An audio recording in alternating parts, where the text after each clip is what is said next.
বৰ মৰ্মান্তিক দিন, যি নেকি যিটো দিনত আজি আমাৰ ৰাজ্যিক পৰিবহণ কৰ্মচাৰী সন্থাৰ প্ৰাক্তন সাধাৰণ সম্পাদক মহম্মদ খুৰছিদ আলম ডাঙৰীয়াক আমি আজি হেৰুৱালোঁ।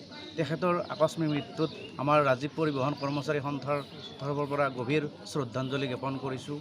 আৰু তেখেতে যিটো পৰিবহণ নিগমত তেখেতৰ দিনত যেনেকৈ পৰিবহণ নিগমটো এটা জাকত জিলিকাকৈ তুলিছিল, পৰিবহণ নিগমৰ যিখিনি আমাৰ নলবাৰী তথা গোটেই অসমৰ যিখিনি যুৱক, নিবনুৱা যুৱক যুৱতীক তেখেতে কৰ্মসংস্থাপন দি থৈ গ'ল।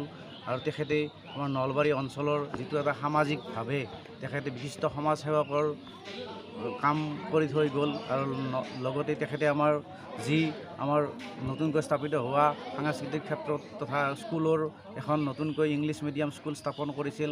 গোটেই সমাজখনৰ লগতে স্কুলৰ ছাত্ৰ ছাত্ৰীসকলৰ লগতো তেখেতে জড়িত হৈ পৰিছিল।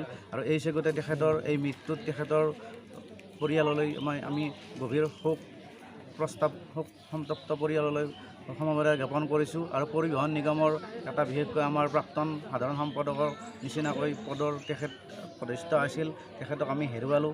খুব আমি দুখ প্ৰকাশ কৰিছোঁ। কাৰণ কিয়, পৰিবহণ নিগমত তেখেতে জয় ময় হৈ আছিলে।